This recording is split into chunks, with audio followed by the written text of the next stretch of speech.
और कार्य करिए काया तो चार बाटी स्कूल से रे तो मास्टर वाला लगा टकला आइला तो गुसिया तो हमन के देख के रे देखो ताती ना और करो लगा तात नहीं खेला सब खुलावा तात तो देखो जा का हाथ तो कोनो गड़बड़ बात तो लगा तात कुछ ना कुछ पूछे जरूरी कहां से आज गुसिया लगा तात लगा तात कर वो सब का देले बाटी घर से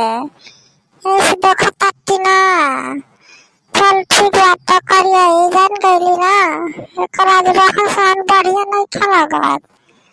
आज लगा ताता स्कूल हमन के बच्ची का है के परी देखो ताती ना तो भी सब खाली क्लास में हो काजी आज बच्चे लग रहे हैं नहीं आए हैं क्यों नहीं आए बताओ तुम लोग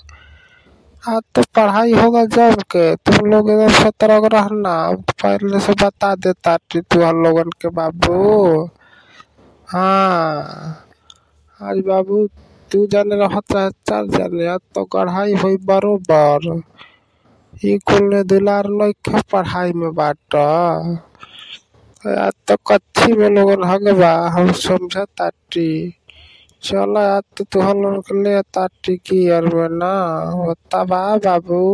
कुसोनू मोनू अरे रुक रुक रुक रुक पियर का रुक कहा ताटी तनी पहले कहाँ रहला नानी उड़े रहला बतावा का करत रहला भैले बाबू सोना हमार का करत रहला हवा तुम बतावा तो समस्या पर का भइल समस्या तुहके बतावा मोर बाबू बतावा न ससुर के रखनाती या तुहलों के ले ताटी गियर में देखो ना कैसी गियर में ले ताटी तुहलों के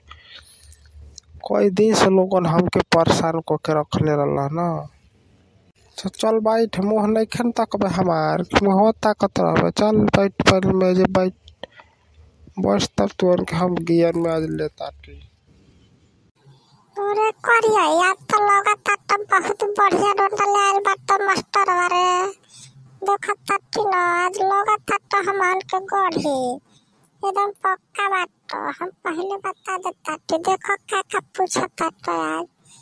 पूछ के मारी जरूरी हम जाना था टकलवा के और चल ले करिए चल उठ भी उठ बड़ा ते पढ़ता टी आजकल सुनता टी चल पहले निकल कखा कखा हमका सुनाई बे सुनाओ तो जल्दी सुनाओ मास्टर जी कखा बात हम क्या आइबो करेला हम पहले ही बता देता टी छते खल्ला कसे कबूतर थोपिया का छुत्ता जानो ताटी मास्टर जी और कसे कबूतर मास्टर का छुत्ता रो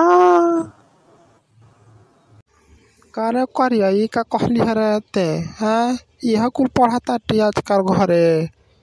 बताओ चल तोर माई से शिकायत करता टी न चल के यह कुल ते रास्ता में घरे पढ़ती आटी उनके संगे संगे रह के बिगड़ गइल बाटी ते चल ठीक बात तो कौनो बात नहीं है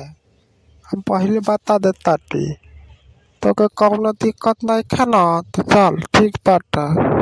चल ताटी तोरे घरे कह देता टी अरे गोर का उठता उठता उठ बहू के देखता टी कख का घर नहीं है आवाज भोलुआ नियर हो गइल बाटे का हाँ मास्टर जी पूछा जा का कहता टी बतावल जा मास्टर जी का करता टी जी पूछा जा हमसे का कहते आती और मास्टर जी चांद सटिया मास्टर जी मर गए ना उठाओ खटिया खटिया उठाओ